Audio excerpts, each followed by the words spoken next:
Tonight is all about the online Scotch Whisky Awards, my opinion, and of course the ceremony for this online Scotch Whisky Awards, the OSWAS for 2025, will be the 1st of November at 6 p.m.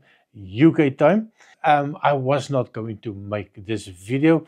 Normally over the last couple of years, I do make a video with regards to the selections, my best one, my favorite ones. This year, I was not going to make a video. I see there's quite a lot of people that have done the video already. So I thought this year I'm not going to do it. And then, 2 days ago, I opened up my email and I see a lot of people have been writing emails to me and asking me what is going on. We haven't seen your opinion. Well, I'm quite humbled by that idea. People are looking to see my opinion. But of course, there was also a lot of people who say that you are one of those people that are in this OSWA Scotch Whisky Awards. We would like to hear your opinion. And of course, there's some people that was really putting a little bit of a hate speech in there. So I thought to myself, well, why not just make a quick video just before the awards ceremony? And yeah, well, small channel, so don't really mind my opinion, but I do like my whiskey. So going to be try to have a short video anyway. So I'm going to quickly run through some of the nominations and of course some of the categories and to give you an opinion. And of course this time, if you want to say something, bad, good, doesn't really matter. Constructive criticism is always a good idea. And there's during the last couple of days, there's some people on Instagram that really had some good ideas for new categories just to liven things up a little bit. So having said that, I'm just going to quickly run through the categories. Best value whiskey. Now that is one of those categories that I think most people are looking forward to see. That maybe not always the cheapest whiskey or the big budget-friendly whiskies, but the value for money, especially nowadays, is definitely something that a lot of people are looking for, me included. Now, if I look at the list, and I'll put it here so that you can also have a look with me, Erntonmergen Sherry Kos, I can guarantee you, if you're into that sweet type of whiskies, that's definitely a whiskey that you would enjoy. Benromach 10. Now, a lot of people have been saying this has become a popularity contest. All of those people that are voting for this are being steered into that direction over the last couple of months by all the influencers. Well, I just want to add one thing as well. I am one of those in batch 2 from this selection. Batch 1, I'm not part of that. So somebody who, and I don't know how many people and who these people are, they make a selection on the whiskies that they really enjoyed. Then they move to batch 2. Me and a lot of other content creators, from YouTube to all of this social medias, and we get an opportunity to then pick our favorites from a predetermined list. So I am not part of that first one, but I am, well, I've got one vote in each category to pick something that I really enjoy. So I hope that clears up so people don't jump on me for that first selection. So Benromach, nice whiskey. I did enjoy it, but not my favorite one. The next one on the list, of course, the Craig Allenky, 13 years old. Absolutely a winner in my books. Now, if you have looked at my channel over the last couple of years, ever since I tried the Glencairn 10 years old, long time ago, I am a big fan of it. I like that fruity flavors, that apples, the pears, the light summer in a glass type of whiskey. Definitely something that I really enjoy. The next one, they have the Signatory Vintage 100 proof series. Now, a little bit of a surprise that this one is here. And I see, if I do a little zooming, they have the 13-year-old Speyside with an M in brackets. Now, from what I've picked up over the last couple of year or two, is that could indicate that it is a Macallan. So basically you are voting for Macallan. If I'm completely wrong, please let me know in the comment. Maybe somebody else led me astray on this whiskey. But I have the 13-year-old, the Secret Speyside whiskey. I did mention it the other day in one of my reviews as well. This is the Speyside Secret, no M, 2010-13, and this is 57.1. So a little bit strange, because they just say it is the signatory vintage, 100% proof. Now, do they mean this 13-year-old in M, or do they mean in general? Now, if it's just in general, then we can just nominate the GlenAllachie series and just put it up there as well. So a little bit of a strange one. The same for me with the Thompson Brothers, the Mystery Malt series. Well, it's one series with a different bottling, different age, so that you don't know what you are buying until you buy it. So for me, that one is also a little bit of a strange one. And of course, if I have to pick a winner, it's going to be difficult between a GlenAllachie and Erdna Mergen Sherry Cask. But I think for me, the Erdna Mergen Sherry Cask is going to be the winner. The next one, based blended whiskey. Now, favorite category of mine. And well, in this one, I don't really have any skin in this game. They have the Cadenhead 7 Stars Blended Scotch, don't know it. They have the Compass Box Nectaricity. Now, that's something that I was looking online the other day. My son is busy with some work in the UK, and I looked online. It was quite expensive. They mentioned £55 for a bottle. I see it's about £60–70 there in London, so a little bit expensive for me. Living Souls, don't know anything about it.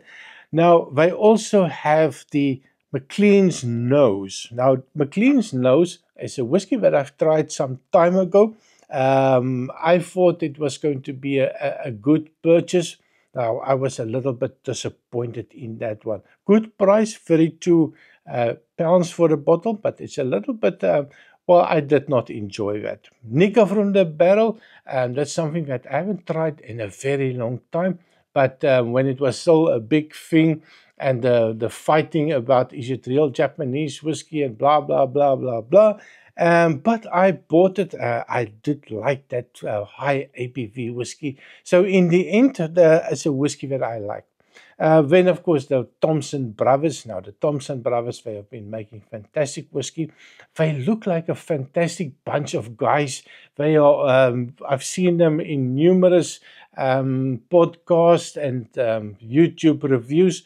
So I do appreciate the idea that they are making whiskey that people are fond of. A 6-year-old blended Scotch, definitely something that you can look forward to try. So I'm not going to pick a winner in this one. For me, that Thompson Brothers was nice, but the Nikka from the Barrel was also nice when I tried it. So I'm not going to make a pick on this one. There's too many doubts in my mind. The next one, the Best Blended Malt Whiskey. And of course, this is something that I always looking forward to giving a nosing and tasting. Campbeltown, the Loch Blended Malt, absolutely a fantastic whiskey.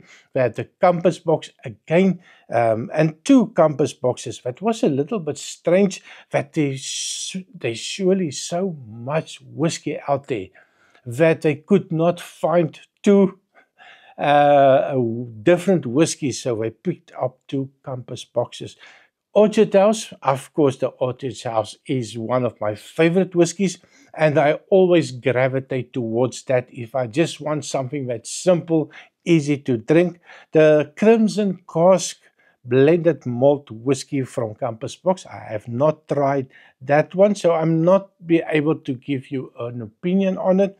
Then, of course, you have the North Star, the Campbelltown Connection blended malt. Haven't tried that one yet.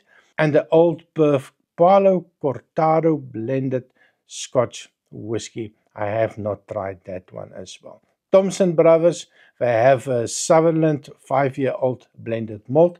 Now, if I really have to pick something here, I'm probably going to pick the Orchard House, because that's something that I am very used to. It's something that I like, and it's something that I always have in the bar. 47, it's going to be a little bit more expensive here in Belgium, but definitely something that I would put my stamp of approval on that one. The next one, the base non-malt whiskey. Of course, we're traveling a little bit outside of Scotland. And here you have the Elijah Craig. This is the barrel-proof Kentucky Straight Bourbon. Now, definitely something that I've tried only once, but I loved it. Really a lovely whiskey. Then I have the Jack Daniel's Single Barrel Proof. Really a good whiskey. And it's something that I enjoyed. 74 pounds. I think I paid about 85 for the last one that I had. Loved it. Millstone 100% Dutch single rye whiskey. Well, I have only tried one from them. I'm not going to go through that whole process of telling you exactly my experience with it. I still have the bottle. It's still, no, I'm not going to go in a bad experience. Then we have the Old Forester 1920 Prohibition. Have not tried it. The Power John 12-year-old single pot still Irish. Have not tried that one. And then the Stag, also haven't tried it. So very difficult to make a decision. And I think that's where a lot of people say it's becoming just a popularity contest, because you can only pick for what you really like. Now, there is another option. If you are in a category and you haven't tried something, and you only have one or two that you have tried, skip it. And I've went to that idea and that idea I like. Not sure if everybody skips, because if you don't skip this one and you only try two, and then of course it is a popularity contest. Only vote for the ones that you are comfortable with all the different whiskies. Distillery, the next category, and of course I will put a little bit of a timestamp, because you don't want to listen to everything. Maybe you are only interested in one or two of the categories. Ertnomerging Distillery, Benromig, Bruichladdich, Glasgow Distillery, Loch Lomond, and Springbank. Now, I have, tried quite a lot of all of the distilleries, except I don't think I've tried the Glasgow Distillery. So for me, a clear winner out of these ones, it's a toss-up for me between Ertnomerging. I do like Ertnomerging. Springbank, but I think for me Springbank is getting a little bit boring, and especially the ridiculous prices. And Loch Lomond also makes some good whiskies. I've got about 3 or 4 somewhere here at the back. So if I have to pick a winner, I'm definitely going for that Ertnomerging. Next category, Best New Distillery. Also one of those categories that I don't really have a big influence in, or big skin in the game. Erdnau, I've tried one of them, a really fantastic whiskey. The Glasgow Distillery, I don't know anything. Holyrood Distillery, no idea about it. Lag Distillery, I did buy a couple of samples of Lag Distillery. Not fantastic. So yeah, I'm sorry, not a big fan of them. I bought a New Make Spirit from them. It's that smoky one. I tried to make some of my own infusions here, like that. A little bit of an influence of a sherry cask. Lochley and White Peak. So for me, I would definitely go for Erdnau, but then again, it is just about my experience. So if I remember correctly, I think I skipped that one. Independent bottled whiskey, and there's a lot of whiskey, independent bottled whiskey companies. Cadenheads, Gordon and MacPhail, been there for many, many years. Living Souls, Signatory Vintage at Thompson Brothers, and Watt Whiskey. So there is a couple of them. Signatory Vintage, I do like it. I've bought a couple of them already. I like big strong boys, and you get the whiskey at that high ABV, and you decide if you want to add water or not. Thompson Brothers as well. I think it's going to be a toss-up between the two. And well, I really hope that Thompson Brothers takes it. It's a smaller company, and I do like a little bit of an underdog in the fight. The next one, the Base World Whiskey. I think it's one of the categories that a lot of people are interested in. Going to Japan, Chichibu, Ishiru. I have tried it once, and at that price of £275, I think, yeah, it's over £300. No way that I will be able to buy a full bottle of it, but I did try it. I was lucky to get a sample of that, so but not super impressed. Bloody expensive whiskey. Circumstance Organic Single Grain Whiskey, no idea, have not tried it. Elijah Craig, definitely a good whiskey to try. And then you have Filet Bay IPA Cask, no idea about it. Wireworks also. And then the last one, the Nikka, the Yoichi. Now, I was a big fan of Yoichi. I've tried numerous of them. Bought a couple of this whiskey as well. 12-year-old for me was absolutely fantastic, but that was the end of my budget for such a long time. Yoichi, definitely something that I would pick as my winner. And of course, the last category, Best Scotch Whiskey. This is going to be the one that everybody wants to look at. Everybody wants to know what is the best. Maybe I've tried it, maybe I've seen it, maybe I could get it at a better price. And we're looking at Bruichladdich, 18-year-old. My word, they went for the straight expensive whiskies. So going to be a little bit difficult. A lot of people are going to say out of my price range, but it is a fantastic whiskey. 18-year-old Bruichladdich on the list. Craigellachie, 17-year-old. My word, that is my type of whiskey. A whiskey that I really enjoy drinking. I've had a bottle of it some time ago, and it was slowly going through it, and when you open up your eyes and it's gone, and once it's gone, it's gone. £120. For me, it was a little bit more expensive than that. Deanston. Now, Deanston has been all over the show for many years. Even when I started doing this YouTube reviews, about almost 5 years. In January, February, it's going to be 5 years. There is a lot of people that are talking about the 12-year-old Deanston. A lot of winners in a lot of categories. So definitely something that I like. The 18-year-old, I think, is one of the best whiskies out there.